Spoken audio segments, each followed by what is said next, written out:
My name is Elizabeth Demas, and in this presentation I will be discussing the importance of persuasive art forms exemplified in artists such as Chris Jordan. Art can be used as a tool for many reasons. Some of these reasons can include, but are not limited to, self-expression, communication, cultural purposes, persuasion, everyday use, embellishment, storytelling, and many others, according to Preble in 2020. The main mechanism that I will be focusing on is persuasive art forms. Persuasive art forms are especially important because they are everywhere. You can see art in everyday life, such as billboards, posters, ads, or you can see art in museums purposefully, and you can see like sculptures, paintings, and many other forms of art. According to Britannica in 2015, persuasion is described as something, usually an image or video, that influences a person's beliefs, attitudes, motivations, or behaviors. And Chris Jordan is an artist who specializes in persuasive art forms as he is very effective in using them. Chris Jordan has especially perfected the use of persuasive art in his series entitled Running the Numbers 1, Running the Numbers 2, Midway, Use Shirikiano, Intolerable Beauty, and In Katrina's Wake. What all of these series have in common is that they showcase environmental advocacy by putting human consumption into perspective, and he uses the use of pathos or emotional appeal, the feeling of the sublime, and allowing the public to visualize problems like poaching and poverty, which not everybody is used to on a daily basis. Chris Jordan is an artist who uses photography to speak out about the detrimental effects of climate change, amongst other issues, with focuses in the natural world. These other issues can include things like poaching, or lack of water or other resources in third world countries.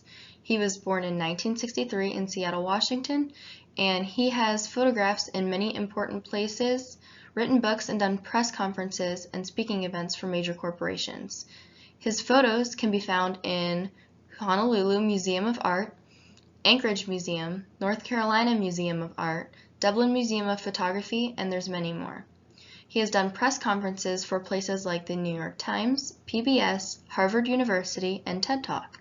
And he has written 3 books, which are entitled Running the Numbers, An American Self-Portrait, Use Shirikiano, Building a Sustainable Future in Kenya's Northern Rangelands, and In Katrina's Wake, Portraits of Loss from an Unnatural Disaster.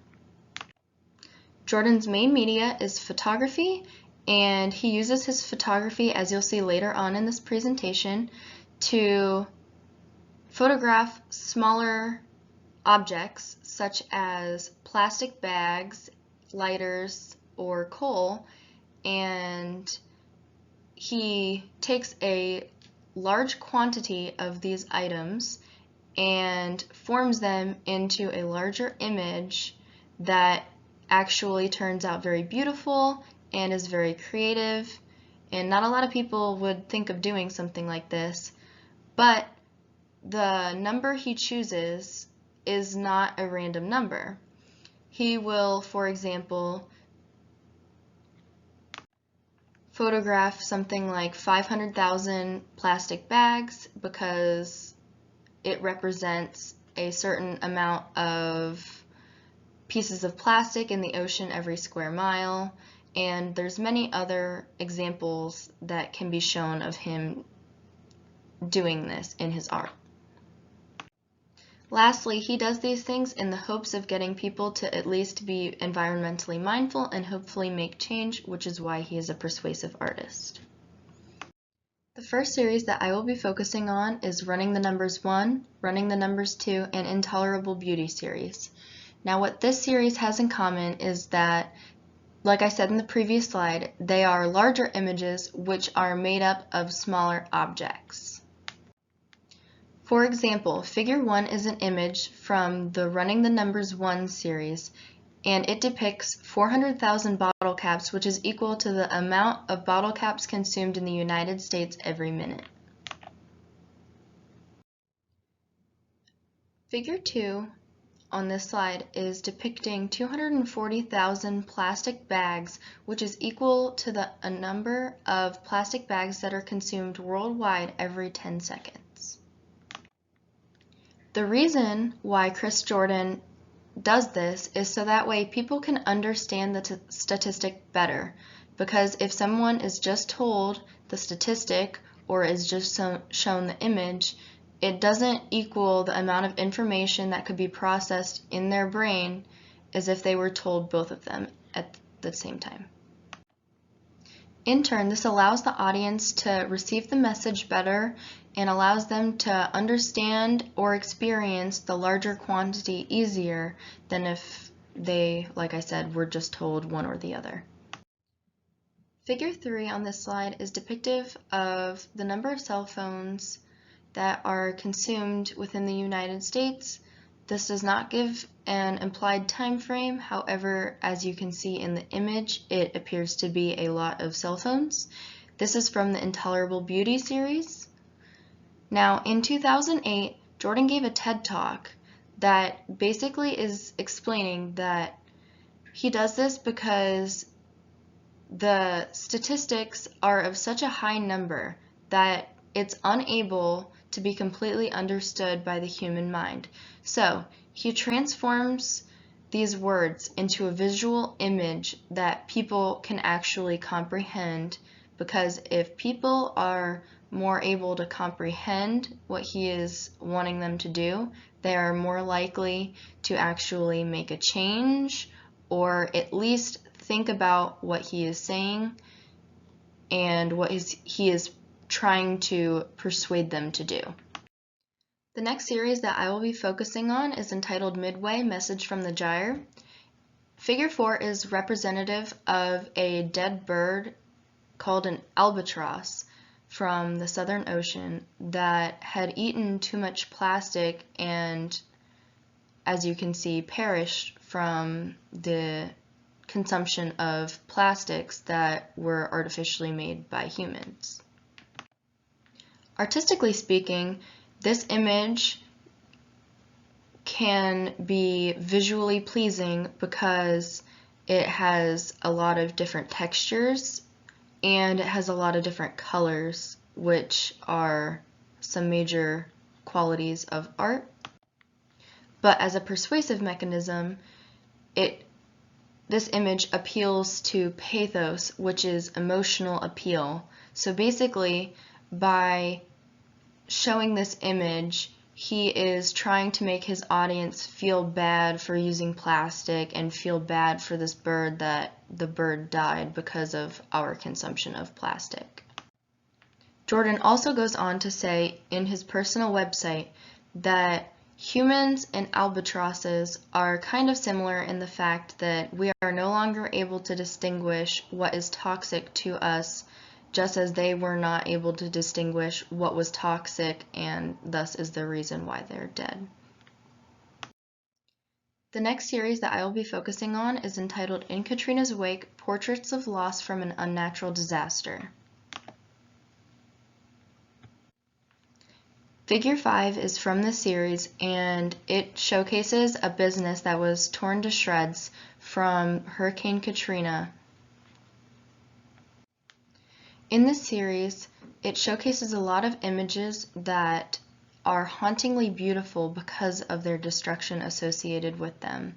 Artistically speaking, there is various colors, various textures, and a sort of inorganic messiness that is implied to these images, which makes them very visually pleasing to look at.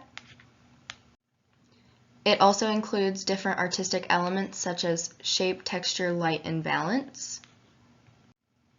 On Jordan's personal website, he goes on to explain how he photographed this image or these images in this series because Hurricane Katrina was not an entirely natural disaster, because climate change is making hurricanes and other types of storms a lot more powerful and a lot more frequent than they had been occurring previously.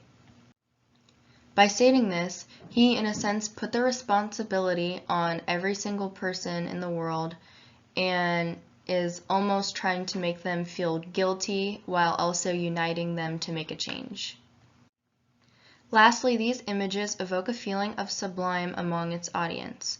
Now, the sublime is a complex feeling that basically describes inferiority to nature. So it's explaining how whenever humans see something that is a lot larger than ourselves, such as a tsunami, a hurricane, or something extremely powerful from nature, it can make us feel inferior and almost like a speck of dust in this huge universe that we are living in. The last series I will be addressing is entitled Yushiri Kiyano.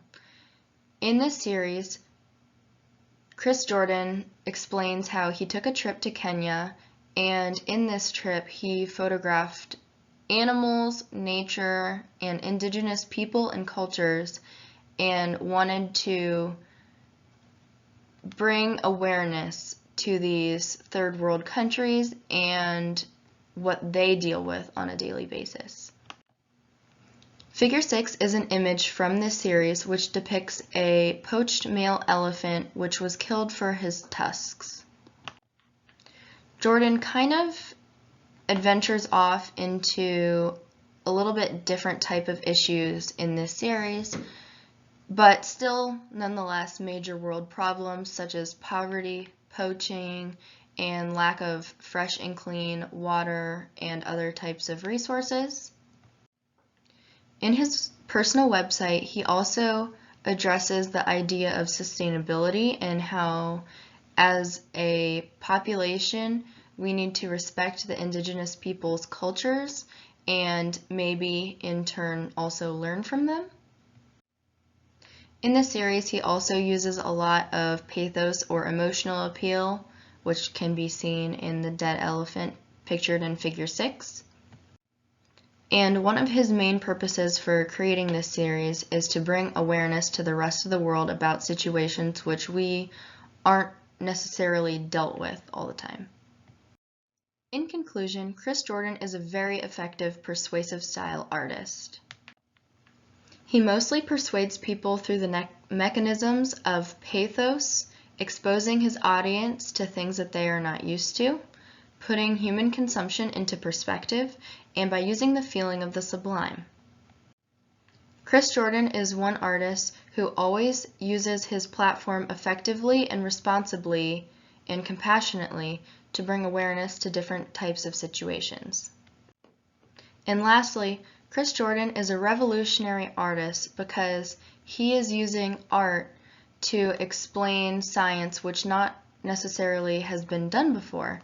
He is one of the few people trying to venture out and explain science in a different way that can be more understandable to all. And hopefully this new way of explaining science can provide change and hopefully allow people to create a better future for the future populations. And lastly, here are the references that I used in this presentation.